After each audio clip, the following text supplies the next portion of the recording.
Bienvenue dans un nouveau tutoriel Club Tissu. Mon nom est Nasha, je suis coordonnatrice marketing et aujourd'hui, je vais vous expliquer comment coudre une housse de coussin rectangulaire. Le tutoriel va vous être très pratique si vous voulez recouvrir, refaire les housses de votre mobilier extérieur, une housse de banquette, une housse de matelas. Moi, ce qui m'inspire de ce projet-là, c'est faire des projets pour mes enfants en faisant des coussins de sol pour jouer, des matelas de jeu. Donc, c'est vraiment un tutoriel qui va vous permettre de faire plusieurs projets amusants. Mais avant de poursuivre la vidéo, je vous invite tout de suite à vous abonner à notre chaîne YouTube et au courant du visionnement, n'hésitez pas à laisser vos commentaires ou vos questions, ça va nous faire plaisir d'y répondre. On est donc prêt à commencer le projet. Pour la housse et votre projet complet, vous aurez besoin de votre tissu pour fabriquer la housse, d'une fermeture éclair, d'une machine à coudre, le fil bien entendu, et une mousse de rembourrage. Ici, j'utilise un foam, une mousse, mais ça pourrait être approprié si vous avez des coussins, par exemple, ou autre type de bourre. Dans notre cas aujourd'hui, je vais vous expliquer comment coudre une housse à partir vraiment d'un foam qui a déjà une forme préétablie. Dans mon cas aujourd'hui, c'est un coussin de 24 pouces par 24 pouces avec 3 pouces de hauteur. Dans un premier temps, je vais vous expliquer comment notre housse va être construite. Donc, on va partir de notre foam. On va avoir un tissu sur le dessus, un tissu sur l'endos. On va prévoir une fermeture éclair qui va faire toute la longueur du coussin.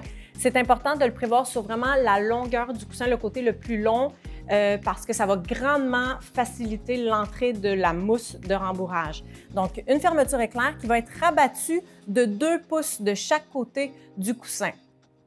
Et on va avoir les bandes de champ également sur les 3 autres côtés.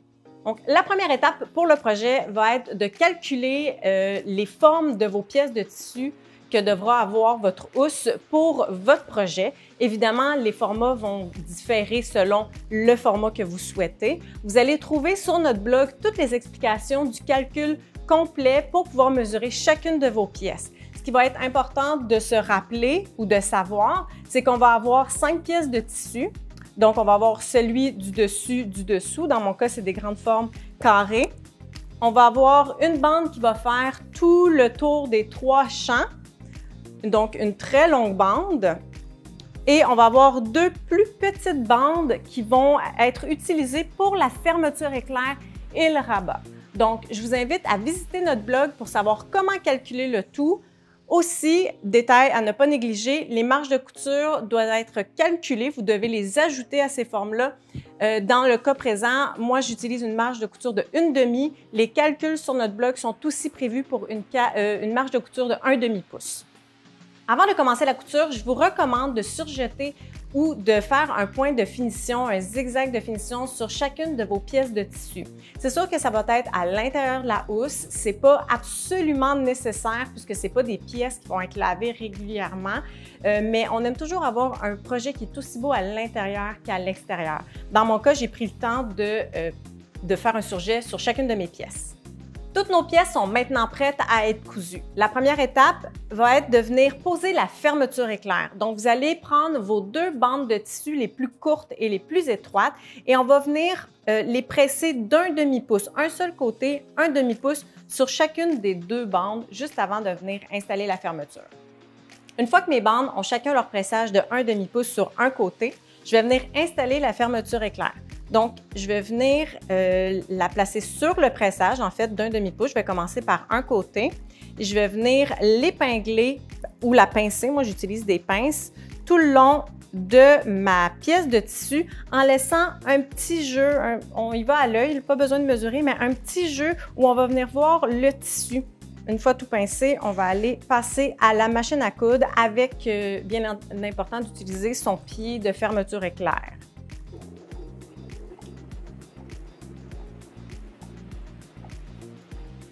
J'ai maintenant posé mon premier côté de fermeture éclair. Je vais poser le deuxième côté de la fermeture éclair. Ce que j'ai omis de vous dire tantôt, ce qui est assez important, c'est que vraiment les dents ou le devant de la fermeture éclair doit être contre la marge de couture, de sorte que une fois que la pièce va être cousue, en fait, c'est important que le curseur soit à l'extérieur de la housse. J'ai maintenant cousu mon premier côté de fermeture éclair. Je vais poser mon deuxième côté. Avant de vraiment pincer ma pièce de tissu à ma fermeture éclair, je vais m'assurer d'aligner mes deux bandes bien droites.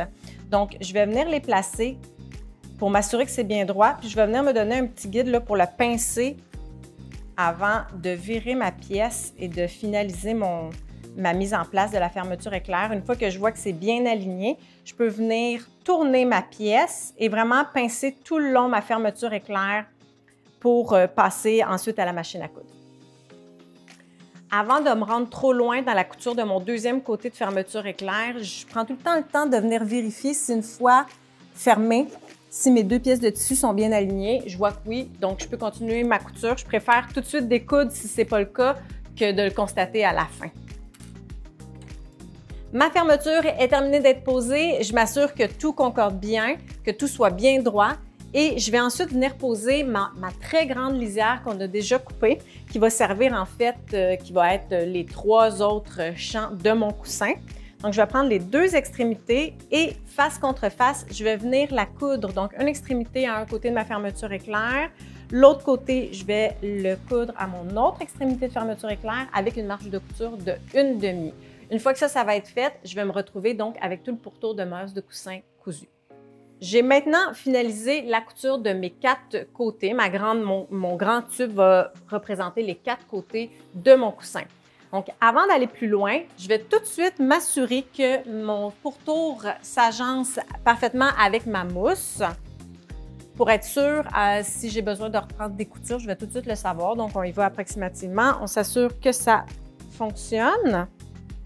Les mesures ont l'air de bien fonctionner. C'est normal que ce soit un peu lousse parce qu'il n'y a pas le dessus, mais on voit que c'est bien tendu quand même. Donc, ça fonctionne.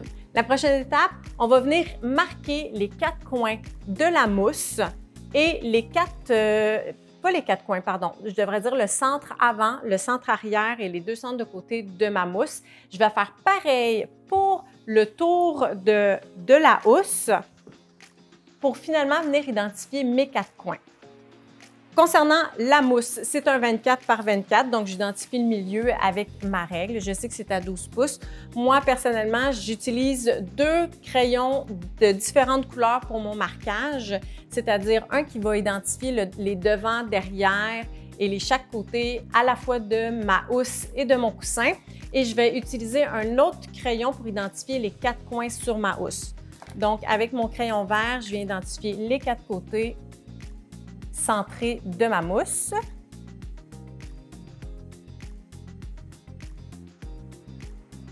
Ma mousse est maintenant marquée. Je vais m'attaquer à mes bandes de champ.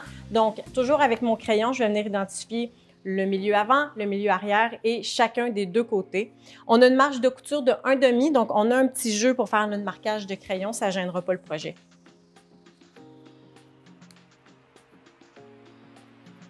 Aussi, n'oubliez pas de le marquer à la fois en haut de la bande de champ et dans le bas. Ça va être utile pour les 2 côtés, le dessus et le dessous de la housse. Une fois que j'ai marqué mes bandes de champ, je vais réutiliser ma mousse sur laquelle je vais venir mettre ma bande de champ et je vais venir calculer, pas calculer, mais marquer plutôt où vont aller mes 4 coins. Donc, je vais venir aligner tous mes marquages pour bien les centrer avec ma housse, avec mon fond, pardon. Et avec mon marqueur de mon autre couleur, je vais venir identifier les 4 coins. Je vais maintenant venir faire le même exercice avec mes pièces de carré, le dessous et le dessous, le dessus et le dessous. Donc, je vais venir identifier les 4 côtés, pas les 4, le centre en fait, oui, des 4 côtés, donc le centre avant, arrière, les 2 côtés, pour ensuite identifier les marges de couture. Donc, dans un premier temps, avec mon crayon vert, je vais venir faire le avant et le arrière, chacun des côtés. Pour savoir le centre exact, le trouver, c'est simple, on plie notre pièce en 2. Donc, on peut tout de suite voir sans avoir besoin de calculer et éviter les erreurs en pliant la pièce.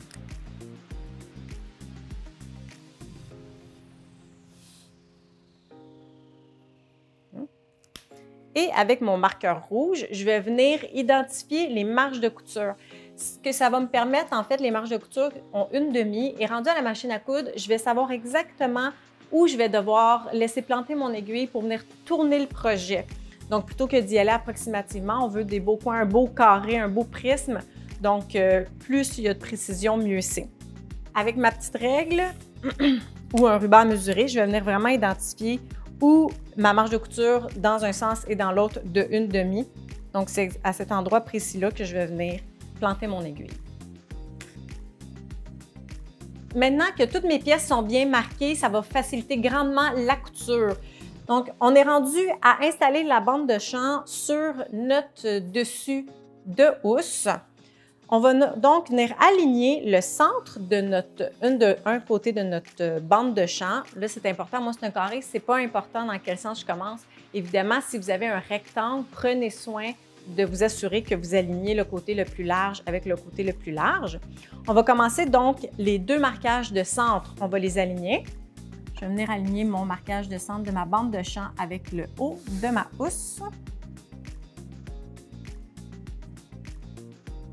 Et ensuite, je vais venir de chaque côté bien épingler ou pincer ma pièce de tissu pour voir si tout s'agence. Donc, ici, je peux vérifier ensuite, est-ce que mon marquage du coin de ma bande de champ s'aligne avec la marge de couture que j'ai préalablement marquée. Donc, oui, ça veut dire qu'à la machine à coudre, tout va bien aller.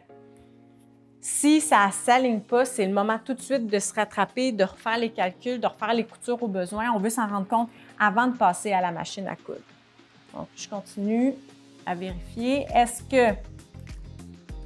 Pour voir, est-ce que le coin de ma housse, en fait, est-ce que le coin de ma bande de champ est aligné avec ma marge de couture du dessus de mon projet? Oui, parfait. C'est à cette étape-là que je vais passer à la machine à coudre. Quand je vais venir commencer ma couture, je me suis fait un marquage pour me rappeler mes marges de couture. Donc, ça va être important de commencer la couture sur ce point de repère-là qu'on s'est donné. Vous avez peut-être remarqué, mais sur ma machine, j'ai un aimant, un guide de couture. C'est un outil que j'aime beaucoup utiliser quand ma marge de couture est plus large. J'ai une certaine longueur qui me permet de bien aligner mon tissu pour la couture. Donc, je suis vraiment sûre d'avoir une constance ici de 1/2 pouce. Quand on arrive près du coin, maintenant qu'on sait exactement où va arriver notre pièce de tissu après la couture, on va venir faire un petit coup de ciseau dans la bande de champ, dans la marge de couture. Il ne faut vraiment pas couper trop loin, mais ce coup de ciseau-là va nous permettre de tourner la bande de champ pour pouvoir poursuivre la couture dans l'autre sens. Là, c'est important de savoir, dans mon projet, je coupe dans un surjet. Il ne faut jamais faire ça normalement quand vous faites des vêtements, par exemple, ou quand vous faites des projets qui vont être lavés régulièrement. Mais dans mon cas, comme c'est juste un point de finition dans une housse qui ne sera pas lavée régulièrement, c'est pas grave parce que même si au fil du temps, ça se découd un peu, ça ne changera rien à la fonctionnalité du projet. Quand on est rendu au coin, on va venir piquer l'aiguille sur le marquage qu'on s'est fait où il y a la marge de couture et on va venir tourner le projet en alignant la bande de champ, donc dans la nouvelle direction qu'on veut prendre pour poursuivre notre couture. Une fois qu'on a placé notre tissu pour coudre dans la nouvelle direction, on va venir trouver encore une fois notre marqueur de centre sur le dessus de la housse, sur notre bande de champ et on va venir épingler ou bien pincer pour être sûr que tout s'agence encore parfaitement parce qu'il vaut mieux se reprendre avant que tout soit terminé. Et une fois que c'est fait, on peut continuer la couture. Une fois qu'on a cousu la bande de champ au-dessus de notre housse, on peut venir mettre sur les 4 coins du feu check parce que comme on a coupé nos 4 coins, le tissu risque de s'effilocher. Ce produit-là va éviter que ça s'effiloche au fil du temps. Aussi, pour renforcer vos coins, vous pouvez venir repasser une petite couture pour être sûr que ça ne bouge pas. D'ailleurs, j'en profite aussi pour vous rappeler que j'ai coupé dans le surjet de mon projet pour pouvoir me permettre de faire mes coins. C'est un point de finition que j'ai fait pour faire une belle finition intérieure à mon projet. Mais en temps normal, c'est vraiment pas recommandé de couper dans un surjet, surtout si vous faites des vêtements. ou que la pièce est régulièrement lavée parce que la couture va finir par se défaire. Dans mon cas, surtout avec le Free Check, ça va aider, mais c'est juste un point de finition, donc ça n'a pas vraiment d'impact. On va maintenant virer notre pièce à l'endroit et je vais venir l'essayer sur ma mousse de rembourrage. Je vais tout de suite voir si tout va bien, si mon projet est d'équerre.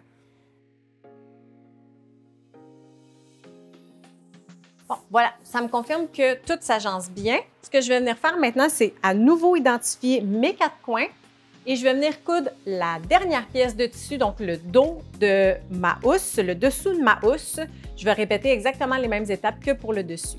Avant de coudre la dernière pièce, n'oubliez surtout pas d'ouvrir votre fermeture éclair parce que c'est ce qui va vous permettre de retourner votre housse à la toute fin. La housse de coussin est terminée. Il ne vous reste plus qu'à glisser votre forme à l'intérieur. Pour vous faciliter la tâche, je vous recommande vraiment très fortement d'utiliser notre silicone en spray. Ça va permettre de venir facilement glisser le foam à l'intérieur de votre housse.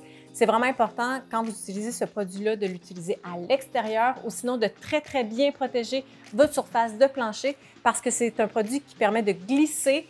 Si ça va sur votre plancher, vous allez glisser inévitablement dessus. Donc, faites attention pour ça, mais sinon, ça va vous faciliter grandement la tâche, surtout quand on fait un mobilier complet extérieur. On veut que ça se passe bien. Aussi, un autre produit très intéressant à utiliser, ça va être le Fabri-Gard qui va vous permettre de rendre le tissu hydrofuge, mais aussi le protéger des saletés, des taches. Donc, si on veut garder notre projet longtemps et beau, c'est un incontournable. J'espère que vous avez apprécié le tutoriel. N'hésitez pas à laisser vos commentaires ou vos questions sous la vidéo. Ça va me faire plaisir d'y répondre.